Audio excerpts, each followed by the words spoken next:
2024 में एक YouTube channel मत खोलना अगर आपके पास इन 6 चीजों की नॉलेज नहीं है तो, वरना आप भी 90% यूट्यूबर्स की तरह अपनी जिंदगी के 1-2 साल बर्बाद कर लेंगे और एंड में कहेंगे कि यूट्यूब तो लक का गेम है। और इन 6 पॉइंट्स में से लास्ट पॉइंट सबसे इम्पोर्टेंट है, क्योंकि वो आपको सिर्फ एक यूट्यूबर नहीं बनाता बल्कि आपको एक रियल इन्फ्लुएंसर बनाता है। इसलिए वीडियो को स्किप करने की गलती बिल्कुल भी मत करना, वरना आपका फेल होना तय है। तो शुरू करते हैं पॉइंट नंबर 1 से, जो की है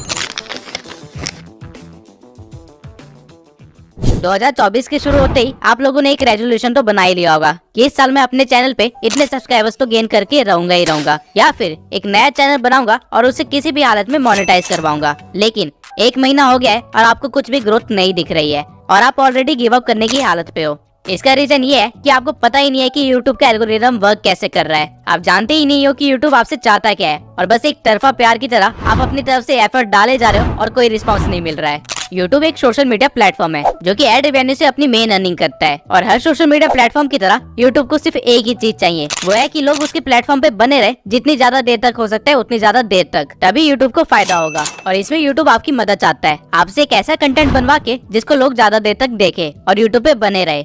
लेकिन 90% यूट्यूबर्स इस बात को नहीं समझते हैं और इसलिए यूट्यूब उनका कंटेंट कभी भी ऑडियंस को सजेस्ट नहीं करता है। इसे एक एग्जांपल से समझते हैं। मान लेते हैं आपने एक नया यूट्यूब चैनल खोला और आपने अपनी एक वीडियो अपलोड करी। यूट्यूब उस वीडियो के टाइटल, डिस्क्रिप्शन और कीवर्ड्स के बेसिस पे उस वीडियो को कुछ लोगों को सजेस्ट करेगा, जिसके बाद वो लोग आपके थंबनेल के बेसिस पे आपकी वीडियो पे क्लिक करेंगे और उसे देखेंगे, जिससे यूट्यूब को ये पता चल जाएगा कि आपकी वीडियो किस तरह के लोगों को पसंद आ रही है। और फिर यूट्यूब सिमिलर इंटरेस्ट वाले लोगों को आपकी वीडियो भेजेगा और फिर चेक करेगा कि वो लोग आपकी वीडियो पे कैसे रिएक्ट कर रहे हैं। यूट्यूब बेसिकली 2 चीजों को ट्रैक करता है, वॉच टाइम और एंगेजमेंट। यूट्यूब देखेगा कि जिन लोगों को उसने आपकी वीडियो सजेस्ट की थी वो कितनी देर तक आपकी वीडियो देख रहे हैं। अगर ऑडियंस उसे काफी देर तक देख रही है या फिर पूरा देख रही है तो यूट्यूब उस वीडियो को और ज्यादा प्रमोट करेगा और ज्यादा से ज्यादा लोगों को दिखाएगा, क्योंकि इस वीडियो की वजह से लोग यूट्यूब पे 7 से 10 मिनट एक्स्ट्रा रुक रहे हैं, जिससे यूट्यूब काफी मोटा पैसा छाप रहा है। वहीं अगर इस वीडियो की ऑडियंस रिटेंशन कम होती तो यूट्यूब इसे सजेस्ट करना बंद कर देता, क्योंकि यूट्यूब अपनी ऑडियंस का मूड खराब करके उसे दूसरे सोशल मीडिया प्लेटफॉर्म पे नहीं भेजना चाहता है। ठीक इसी तरह अगर आपकी ऑडियंस आपकी वीडियो पे एंगेज कर रही है, यानी कि लोग उस पे कमेंट कर रहे हैं या फिर उसे शेयर कर रहे हैं, तो भी यूट्यूब आपकी वीडियो को प्रमोट करेगा, क्योंकि अगर आपकी वीडियो शेयर की जा रही है तो लोग बाकी प्लेटफॉर्म को छोड़ के आपकी वीडियो देखने आ रहे हैं, जिससे अगेन यूट्यूब का मेन मोटिव कंप्लीट हो रहा है, लोगों को अपने प्लेटफॉर्म पे रोक के रखना। और वहीं अगर आपकी वीडियो पे कुछ ज्यादा कमेंट्स आ रहे हैं तो काफी सारे लोग कमेंट्स का रिप्लाई भी करेंगे, बहसबाजी भी करेंगे और किसी न किसी तरह एंगेज करेंगे, जिससे आपका तो मेंटल पीस खराब हो जाएगा, लेकिन यूट्यूब अपना पैसा छाप लेगा आपको कुछ एक्स्ट्रा मिनट इस प्लेटफॉर्म पे रोक के। लेकिन वहीं अगर आपकी वीडियो एंगेजमेंट ला के नहीं दे पा रही है या फिर वॉच टाइम ला के नहीं दे पा रही है तो यूट्यूब आपकी वीडियो को यूजलेस समझेगा और उस पर अपना टाइम वेस्ट नहीं करेगा। अब आधे से ज्यादा लोग इस चीज को नहीं समझ पाते हैं और वो लगातार यूट्यूब पे अपना कंटेंट डालते रहते हैं, जिसकी वजह से वो ग्रो ही नहीं कर पाते। आपको एक चीज को समझने की जरूरत है कि यूट्यूब आपसे आपकी वीडियोस नहीं चाहता है, वो आपसे आपका वॉच टाइम और एंगेजमेंट चाहता है। और ये चीजें कैसे लानी है, आपको इस चीज पे ज्यादा फोकस करना चाहिए। और एक और बहुत इंपॉर्टेंट चीज, एल्गोरिदम टाइम के साथ चेंज होता रहता है। 2014 में जब यूट्यूब पे ज्यादा क्रिएटर्स नहीं थे तब डजंट मैटर कि आप किस तरह की वीडियो बना रहे हैं, अगर आप ज्यादा वीडियोस डाल पा रहे हैं तो आपका वायरल होना कंफर्म था, क्योंकि उस टाइम पे यूट्यूब को ऑडियंस को अपने प्लेटफॉर्म पे लेके आना था, जो कि रेडियो या टीवी में घुसे रहते थे। यूट्यूब उनको अपने प्लेटफॉर्म में फंसाना चाहता था, इसलिए उस टाइम पे जितनी ज्यादा वीडियोस होती थी उतनी ज्यादा वेरायटी होती थी और उतनी ज्यादा लोग अट्रैक्ट होते थे। लेकिन 2018 में जब क्रिएटर्स काफी ज्यादा हो गए थे तब यूट्यूब अपनी ऑडियंस को बुला नहीं रहा था, बल्कि जो ऑडियंस उसके पास है उनको सस्टेन कर रहा था। इसलिए उस टाइम पे यूट्यूब ने लंबी वीडियोस को प्रमोट करना स्टार्ट कर दिया था। अगर आप उस टाइम पे कुछ 1 घंटे की वीडियो या फिर 30 मिनट की वीडियोस बनाते तो आपके वायरल होने के 90% चांसेस ज्यादा थे। और इसके बाद 2020 में एक और चेंज आता है जब टिकटॉक और रील्स का जमाना स्टार्ट हो जाता है। अब लोगों को लंबी वीडियो नहीं देखनी थी, बल्कि उनको जल्दी जल्दी वीडियोस देखनी थी, और इसलिए यूट्यूब ने शॉर्ट्स इंट्रोड्यूस किए। और इवन अभी भी यूट्यूब शॉर्ट्स को काफी ज्यादा प्रमोट कर रहा है, क्योंकि शॉर्ट्स देखते देखते कब 1-2 घंटे निकल जाए पता ही नहीं चलता। और यही तो यूट्यूब को चाहिए कि आप उसके प्लेटफॉर्म को छोड़ के जाओ ही ना। और एज ए यूट्यूब क्रिएटर अगर आप बिना एल्गोरिदम को समझे वीडियो अपलोड करना स्टार्ट करोगे तो आपका फेल होना ग्रांटेड है। लेकिन क्या एल्गोरिदम एक लौता फैक्टर है जो कि आपके फेल होने का रीजन हो सकता है? नहीं। अगर आप अभी तक इस भ्रम में जी रहे हैं कि आप रोज वीडियो डालेंगे और आपकी कोई ना कोई वीडियो तो वायरल हो ही जाएगी, तो आप बहुत ही जल्दी अपनी मेहनत और टाइम बर्बाद करके क्विट करने वाले हैं, क्योंकि आपको इस चीज को समझने की बहुत ही ज्यादा जरूरत है कि क्वालिटी ओवर पावर्स क्वांटिटी। अगर आप 2 चैनल्स खोलते हैं जिनमें से आप एक चैनल पे साल में सिर्फ 4 क्वालिटी वीडियोस बनाते हैं और वहीं दूसरे चैनल पे साल में 365 वीडियोस बनाते हैं, लेकिन सारी वीडियोस बिलो एवरेज है, तो वो जो 4 वीडियोस वाला चैनल है वो मिलियन सब्सक्राइबर्स गेन कर चुका होगा, वही 365 वीडियोस वाला चैनल हो सकता है कि 10,000 सब्सक्राइबर्स भी गेन ना किए हो। रीजन बीइंग कि वो 4 वीडियोस की क्वालिटी 365 वीडियोस से भी ज्यादा है और यही रीजन है कि डिकोडिंग वाईटी, मैं और कई सारे छोटे चैनल से इतनी जल्दी ग्रो कर पाए, वो भी इतनी कम वीडियोस में, क्योंकि ये चीज हमें पता थी। अगर आपको क्वालिटी कंटेंट बनाने में 1 महीना लगता है तो कोई बात नहीं, लेकिन बिलो एवरेज कुछ भी मत दिखाइए, क्योंकि अभी यूट्यूब पे ऑप्शंस की भरमार है। अगर ऑडियंस को आपकी वीडियो पसंद नहीं आई तो वो किसी और के चैनल पे जाके उसकी वीडियोस देख लेंगे और यूट्यूब ये चीज देखेगा तो यूट्यूब उसके चैनल को प्रमोट करेगा। वहीं अगर ऑडियंस को आपकी वीडियो पसंद आ गई तो वो आपकी वीडियोस के लिए वेट किया करेंगे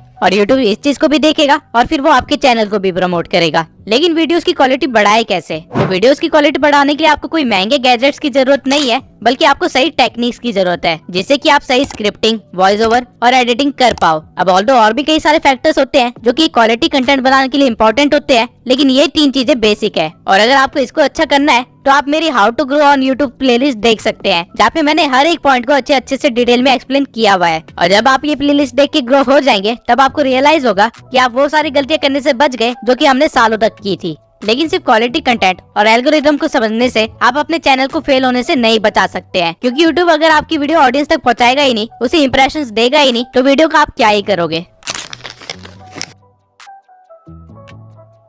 अगर आपको नहीं पता कि रिटर्निंग व्यूअर्स कैसे इंक्रीज करे, या फिर न्यू व्यूअर्स को कैसे गेन करे, या फिर अपनी वीडियो को रैंक कैसे करवाए, या फिर CTR, RPM, CPM जैसी चीजें क्या होती है, तो आप एक बड़े से जंगल में बिना मैप के निकल चुके हैं, जहाँ पे आधे रास्ते में आपको YouTube नाम का एक शेर खाने वाला है। SEO में रैंक करने के लिए बेसिकली आपको 3 चीजों की जरूरत होती है: टाइटल, कीवर्ड्स और थंबनेल। और इनके सिवाय अपने SEO को ट्रैक करने के लिए और उसे और भी ज्यादा इम्प्रूव करने के लिए आपको YouTube के एनालिटिक्स को अच्छी तरह से देखना आना चाहिए, क्योंकि अगर आपको अपना एनालिटिक्स समझ नहीं आ रहा है तो आप अपनी ऑडियंस को नहीं समझ पा रहे हो। एंड अगेन, अगर आप अपनी ऑडियंस को समझ नहीं पा रहे हो तो एल्गोरिदम आपकी मदद नहीं करेगा। अब सही से टाइटल, डिस्क्रिप्शन और हैशटैग्स कैसे डालते हैं, इसके ऊपर मैंने ऑलरेडी एक वीडियो बना रखी है। लेकिन एनालिटिक्स को स्टडी कैसे करे, उसे इम्प्रूव कैसे करे और उसके साथ उसको ऑप्टिमाइज कैसे करे, इसके ऊपर मैंने अभी तक कोई भी वीडियो नहीं बनाई है। तो अगर आप लोग चाहते हैं कि मैं इस टॉपिक पे एक वीडियो बनाऊं तो कमेंट सेक्शन में एनालिटिक्स लिख दीजिए। 1000 कमेंट्स होते ही मैं वीडियो बनाना स्टार्ट कर दूंगा। बस सोचिए, आप सब कुछ सीख जाते हैं और अपने चैनल की क्राइटेरिया को पूरा करने के बाद उसे मोनेटाइजेशन के लिए अप्लाई करते हैं और YouTube आपको रिजेक्ट कर देता है। ऐसा होने की चांसेस बहुत ही ज्यादा है अगर आपको नहीं पता कि YouTube की पॉलिसीज और गाइडलाइंस क्या है।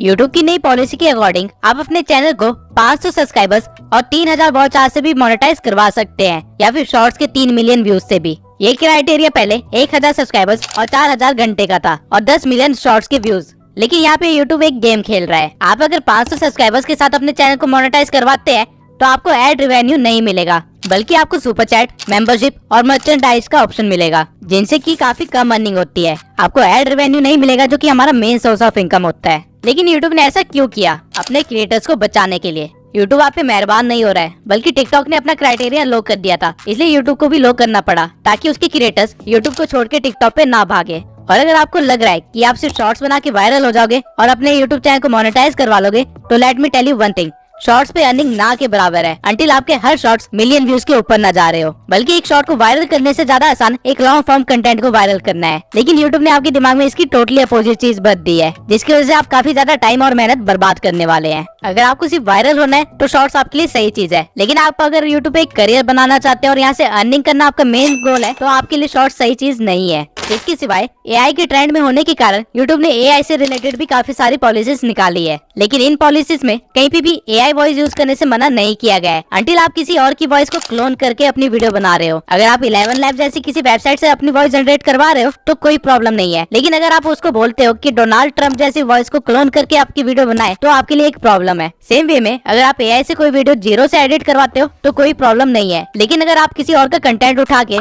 उसे AI में डाल के कुछ और बनवाते हो और फिर उसे YouTube पे अपलोड करते हो, तो आपके लिए एक बहुत ही बड़ी प्रॉब्लम है। और इवन आप AI की वॉइस को भी लगातार यूज नहीं कर सकते हो डायरेक्टली, वरना वो रीयूज कंटेंट में आ जाएगा। आपको अपनी वॉइस को थोड़ा सा एडिट करना पड़ेगा। ठीक इसी तरह कॉपीराइट क्या है, इससे कैसे बचा जाता है और सही तरीके से किसी को एट्रीब्यूट्स कैसे दिए जाते हैं ताकि कभी लीगल केस में ना फंसे, इन सब की नॉलेज होना बहुत ही जरूरी है। वरना मैं ऐसे भी कई क्रिएटर्स को जानता हूँ जिनके मिलियंस में सब्सक्राइबर्स थे, लेकिन ये पॉलिसी गाइडलाइंस को वायलेट करने की वजह से रातों रात उनका चैनल गायब हो गया। कॉपीराइट के ऊपर मैं अलग से एक डेडिकेटेड वीडियो जरूर बनाऊंगा, क्योंकि ये एक बहुत ही बड़ा टॉपिक है और साथ में काफी कॉम्प्लेक्स भी है। आप कह सकते हैं कि इसको समझाने के लिए एक लॉ की डिग्री होना बहुत ही जरूरी है, क्योंकि यूट्यूब की कॉपीराइट पॉलिसी यूएसए के एक्ट के अकॉर्डिंग चलती है। लेकिन इससे डरने की कोई भी बात नहीं है, बस आपको थोड़ी सी नॉलेज होनी चाहिए ताकि आपका करियर बच सके। अब ऐसे भी कई सारे चैनल्स हैं जिन्होंने इन सब चीजों का ध्यान रखा था, लेकिन आज उनकी हालत एक नए यूट्यूबर से भी बेकार हो रखी है। लेकिन ऐसा कैसे हुआ?